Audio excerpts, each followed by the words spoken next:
اچھا مفتی صاحب، مسئلہ یہ ہے کہ اگر بندے کی نیت گوشت کھانے کی ہو تو قربانی اس کی نہیں ہوتی ہے، لیکن ایک فطری بات ہے کہ انسان کے دل میں بات آتی ہے کہ یار میں گوشت کھاؤں گا، تو اس مسئلے کی حقیقت کیا ہے؟ دیکھیں، اصل میں یہ بات لوگوں کے ذہنوں میں ہے کہ جس نے گوشت کے لیے قربانی کی اس کی قربانی نہیں ہوتی. ایسی بات نہیں ہے بالکل. اچھا، مطلب یہ ہے کہ ایک آدمی جو ہے وہ جانور خریدتا ہی گوشت کی نیت سے ہے، قربانی نیت ہے ہی نہیں، صحیح، تب جا کے اس کی قربانی نہیں ہوتی. صحیح. اگر ایک آدمی قربانی کی نیت سے لیتا ہے اور پھر وہ اچھا جانور لیتا ہے کہ اس کا گوشت اچھا نکلے گا، یا قربانی کے حصے ہو رہے ہیں اور حصے کے اندر اس کو لگتا ہے کہ فلانے حصے میں گوشت تھوڑا بہتر ہے، عمدہ ہے، میں یہ والا حصہ لے لیتا ہوں، تو اس سے اس کی قربانی میں کوئی فرق نہیں پڑے گا.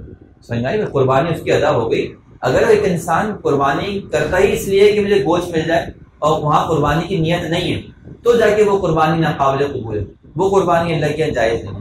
لیکن ایک انسان قربانی اللہ کے لیے کرتا ہے اور پھر وہ اس کے بعد اچھے گوشت کو پسند کرتا ہے، یا اس میں گوشت کھانے کو پسند کرتا ہے، یا وہ گوشت کی خود چاہت رکھتا ہے اس لیے قربانی کرتا ہے، تو اس سے اس کی قربانی کے فریضے میں کوئی جو ہے وہ خرابی پیدا نہیں ہوتی، اس کی قربانی ادا ہو جاتی ہے. اچھا مفتی صاحب، بہت سے لوگ جو ہے شرما شرمی میں گوشت اندازے میں تقسیم کرتے ہیں، وہ اپنا حساب کتاب برابر نہیں رکھتے، کیا سود تو کوئی شبہ پیدا ہو سکتا ہے؟ جی بالکل. آپ جانتے ہیں کہ قربانی کے گوشت کو کے 7 حصے ہیں، تو 7 حصوں کو برابر سرابر تقسیم کرنا ضروری ہے.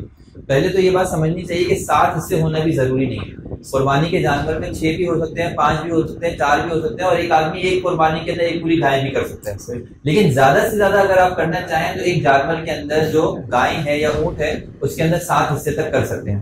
تو 7 حصے ہوں اور سب کے سب برابر سرابر ہوں، یا تو آپ نے تول کر ہر اعتبار سے برابری سرابری کی ہو، یا دوسری صورت یہ ہے کہ اس کی اجناس مختلف ہو جائیں. مثال کے طور پہ آپ ایک طرف جو ہے وہ گوشت کے ساتھ جو ہے وہ کلیجی بھی ڈال دیں، دوسری طرف پائے ڈال دیں، تیسری طرف سری ڈال دیں، چوتھی طرف مغز ڈال دیں. اس طرح کر کے گوشت کی اجناس کو تبدیل کر دیا جائے تو پھر اس میں کوئی خرابی اور کوئی قباحت نہیں رہتی. پھر یہ اندازے سے بھی ہوگا تو انشاءاللہ یہ جو ہے فریضہ ادا ہو جائے.